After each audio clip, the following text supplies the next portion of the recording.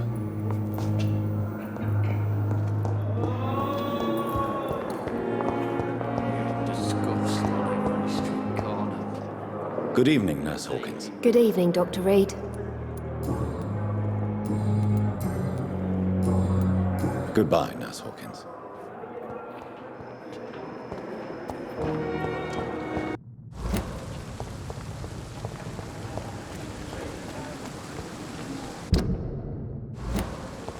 Thelma Howcroft said she was being watched by vampire hunters. Where are they hiding? I should investigate. Good evening. I'm Dr. Reed. Always a pleasure to meet a colleague, sir. Especially when he was supposedly dead. A colleague? Are you a doctor too? Not anymore, sir. I used to be Dr. Rakesh Chadana. Now, I'm just Mr. Chadana, pawnbroker and humble guardian of this morgue. What do you mean, you used to be a doctor? Was your license revoked? No, sir. It is just that I like to be precise. I run a little pawn shop while taking care of the dead. But I used to be a real doctor. A pawnbroker? I expect you get all types of people here. Yes, sir. All kind of people. For I sell all kind of goods. Who comes here to trade with you? It's very unhygienic, even unsafe. Diseases can spread. For the customers, for the hospital. I'm very cautious, sir. I've been a doctor, remember? And all my clients are good people. In fact, I think I only know good people. What kind of goods? With the quarantine, it's not always easy to buy things. So I trade, I exchange. Some people sell, some others buy. I like to help.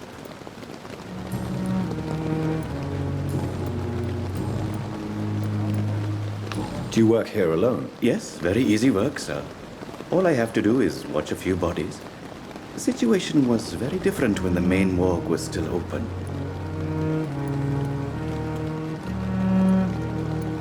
Why do you have to watch these bodies? Because these poor fellows have no names. We keep them in case someone comes looking for the missing. Sadly, very rarely happens.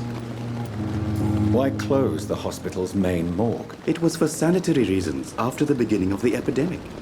Cadavers had to be moved to the nearest mass grave. Are you afraid or uneasy being surrounded by so many corpses? Why should I? These bodies are empty vessels. Flesh left to decay. Poof! No soul anymore. All gone. An interesting point of view. And quite an exotic one, too.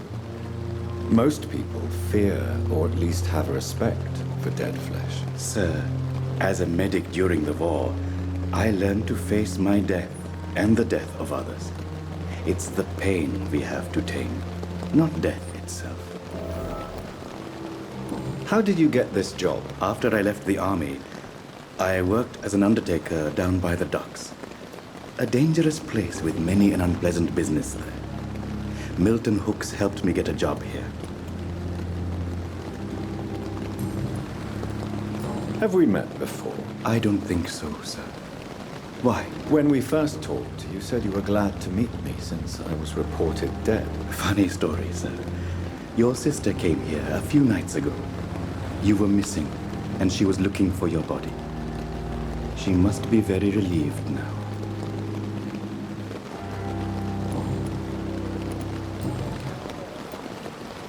Since you're not afraid of dying, do you believe in life after death, Rakesh? No. I believe we must do all the good we can while alive. For our time is short, and the obstacles are endless. Do you think you would enjoy immortality as a concept? I don't think so. Don't mistake me. I love life, and I'd like to live a long life. But everything has to decay, sir. Even goodwill. Do you really believe goodwill cannot last? As I said, sir, everything decays. If I was to never die, Goodness. I would be bored, or worse. And I like to be helpful, sir. Quite depressing, wouldn't you say? Yes.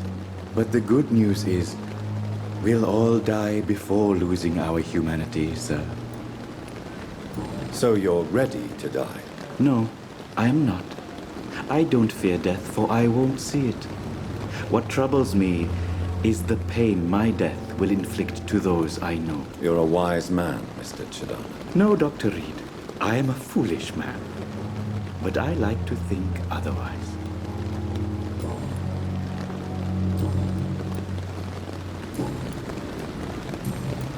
Goodbye, Mr. Chidana.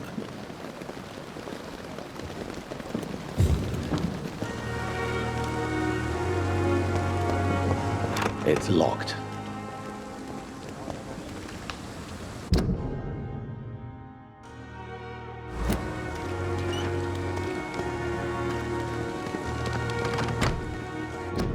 I'm sorry you ended.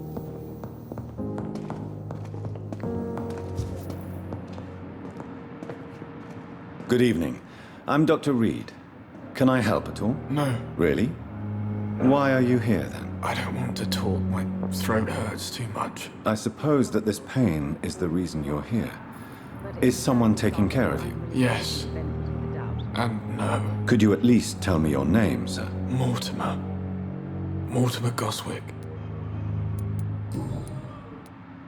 How painful is your throat, Mr. Goswick? So painful I'd rather not talk at all, Doctor. I'm sure you realize a doctor and his patient have to communicate, sir. Would it help if I gave you some paper and a pen? Not really. I see. Then maybe it's not just your throat that hurts, Mr. Goswick. Perhaps your sore throat is just the consequence of something more hurtful. Yes, maybe. But I don't want to talk or even write about it now. How painful is your throat, Mr. Goswick? So painful I'd rather not talk at all, Doctor. I'll let you get some rest, then. Good evening, sir. Doctor. Good evening, madam. Can I help you? It's my son who needs you, sir. I'm Dr. Jonathan Reed. How can I help your son? I'm Beatrice Goswick, mother of Mortimer Goswick. Could you check on him, please, Dr. Reed? I've heard much of your talents as a physician. What can you tell me about yourself, Mrs. Goswick? Not much to say. Just take care of my Mortimer and I'll cover all the expenses. That's all that matters. May I ask if you have an occupation, Mrs. Goswick? I'm a teacher by profession. I teach young women who are more ambitious about their futures than their families. Are you really that rich? Most of the patients here are of a more humble origin, if I may say so. Yes, thanks to my husband. May he rest in peace. I can cover any needed medical expenses. What do you think of your reception here? Any complaints? I have had the uttermost reservations about this hospital since we arrived.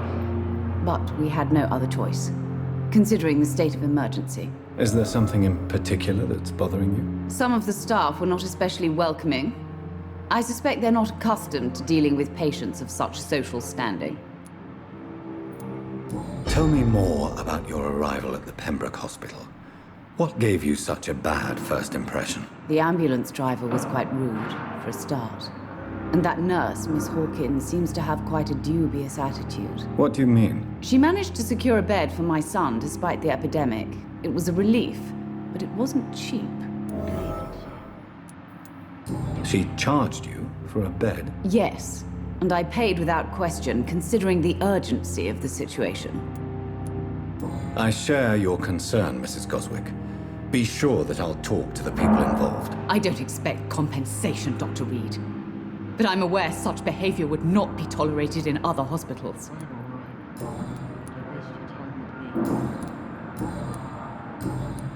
Goodbye, Mrs. Goswick. Good evening, Doctor. How is my son doing? Goodbye, Mrs. Goswick. Good evening, sir. Good evening, Mr. Goswick. How are you? I'm okay. Tell me about yourself, Mr. Goswick. I don't want to talk, Doctor. Why did your mother have you hospitalized here? She seems convinced this is a bad hospital. My mother just wants the best for me. She won't rest while I'm here. She'd go all the way to hell and back to help me. Is your mother bothering you? As your doctor, I can ask her to leave you alone if you would prefer. That's tempting, Doctor. But you have no idea what my mother is capable of. She would tie herself to my bed if you asked her to leave. Pembroke Hospital may look unorthodox, but rest assured, you're in good hands here. It's not me you have to convince, Dr. Reed. It's my mother. How painful is your throat, Mr. Goswick? So painful I'd rather not talk at all, Doctor. I have to go now, sir. But don't hesitate to contact me if you need any help. I'm all right. Don't waste your time with me. Good evening, Doctor. How is my son doing? Goodbye, Mrs. Goswick.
Please come back later.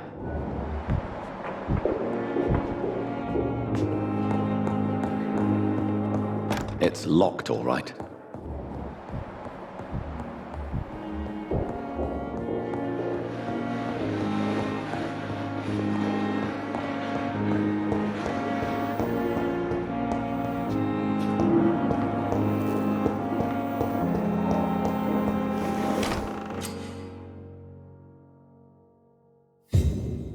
This must be the place. It's definitely away from prying eyes. Relegated to the shadows. A kingdom of my own. At least I won't be sleeping in a coffin.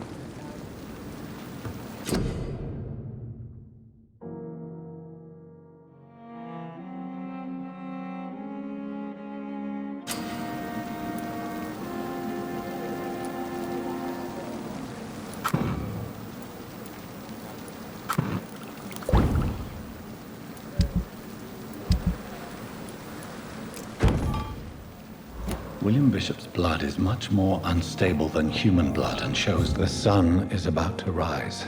I can feel it. I'll continue tomorrow night. I have so much time.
The flower's dying.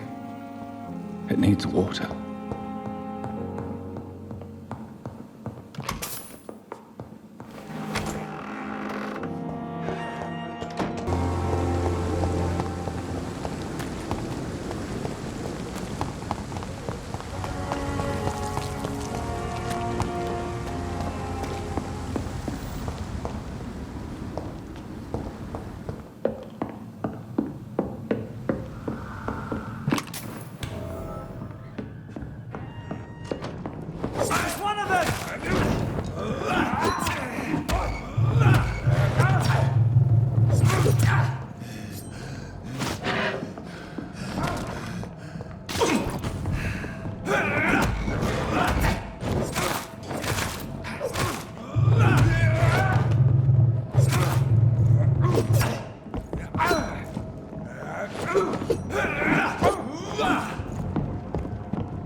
If I'm to stay here until my research is complete, I'd better learn to hide my true nature from the mortals.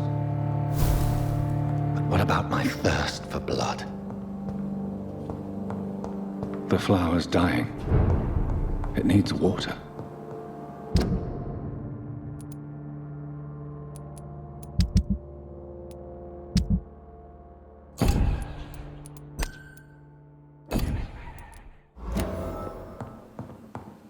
Dr. Swansea asked me to connect you, Dr. Reed. Hurry up! Yes, Nurse Crane? How can I help you? I'm so sorry. I know Dr. Swansea wanted you to rest, but we have somewhat of a crisis. A crisis, you say? Our supply of antiseptics is nearly depleted. I was hoping there was another box up here, but...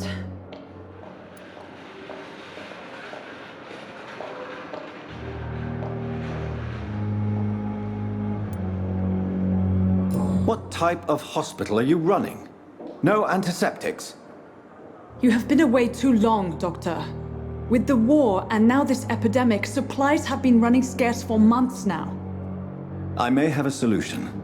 In France, during the war, drugs shortage was a daily problem, and we had to use our wits to overcome the shortages. However do you mean? If combined correctly, certain household chemical products can be used in a pinch instead. Now, where's the hospital storeroom?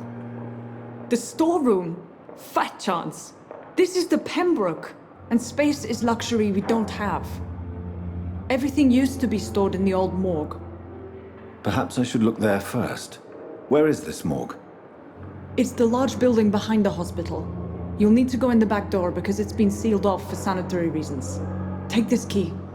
It opens a small back entrance at the end of a narrow street. The abandoned morgue behind the hospital. A small door at the end of a narrow street. On my way, then. Thank you, nurse.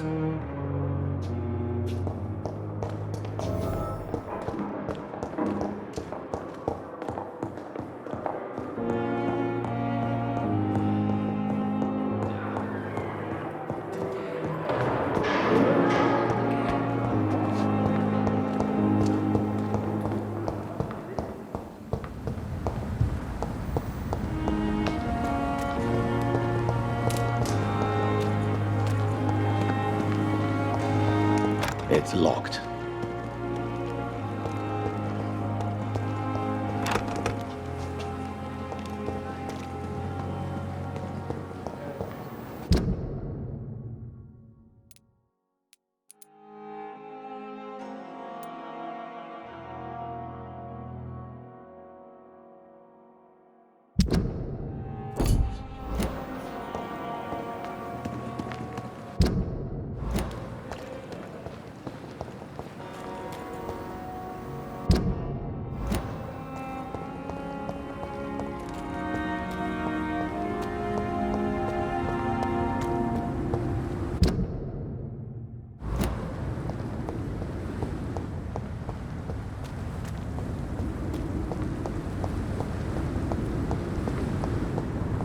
It's locked, all right.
So, Mr. Hooks and Nurse Hawkins are an item.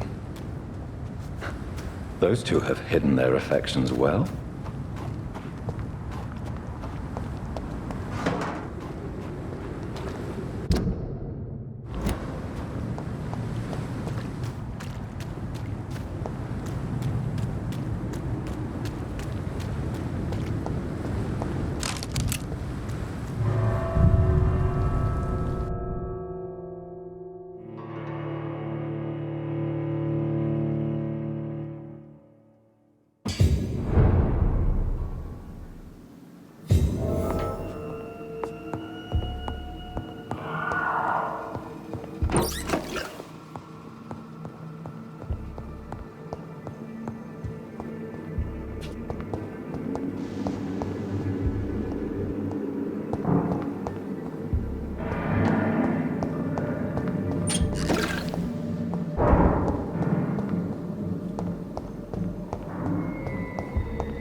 same strain.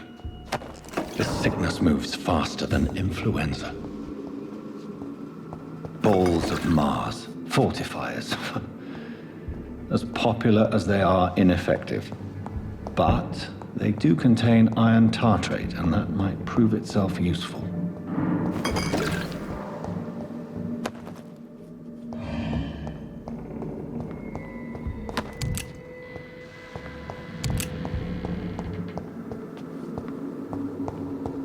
I cannot enter.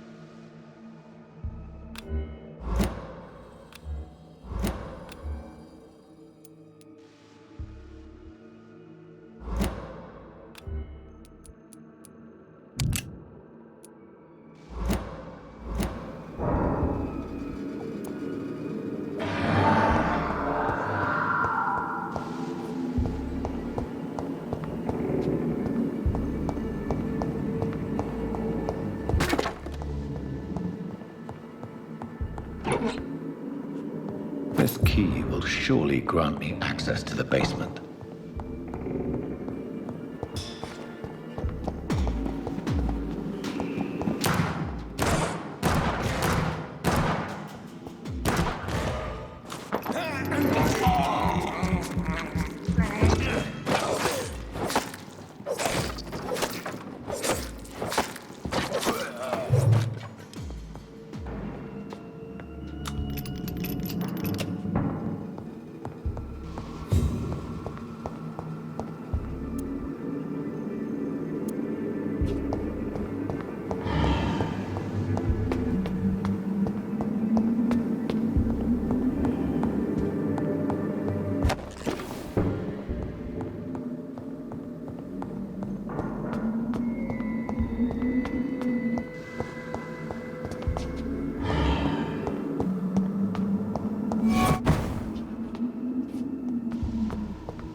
These scowls feed from corpses and the husks of animals.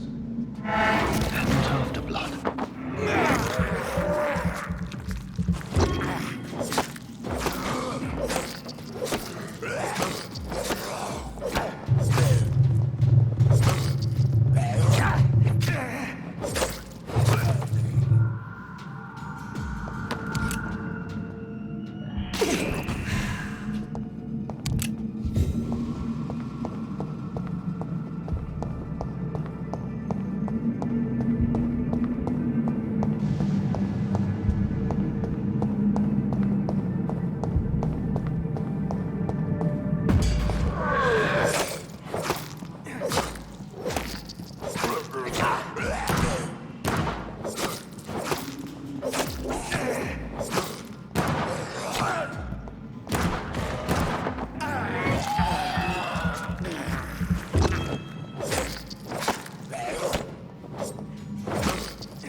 It's locked.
These scowls can be so ferocious.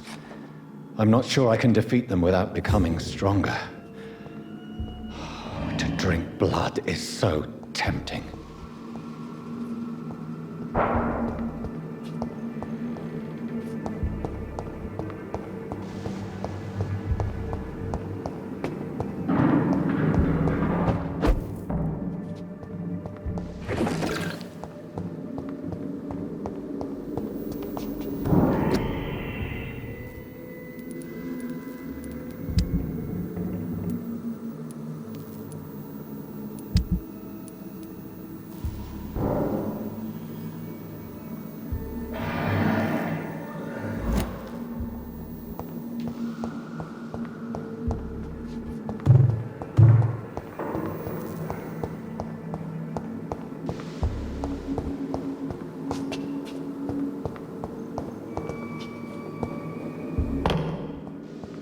Sodium hypochlorite. Dangerous to administer, but efficient in the proper dosage.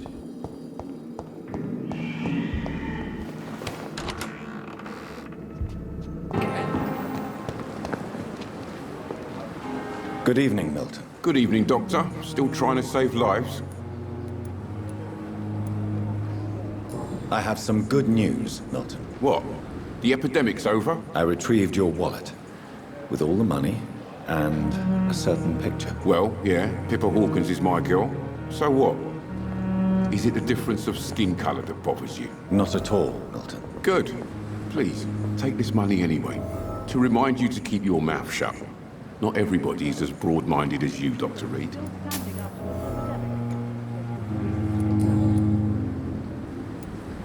What's going on between you and Nurse Hawkins? Pippa's tired.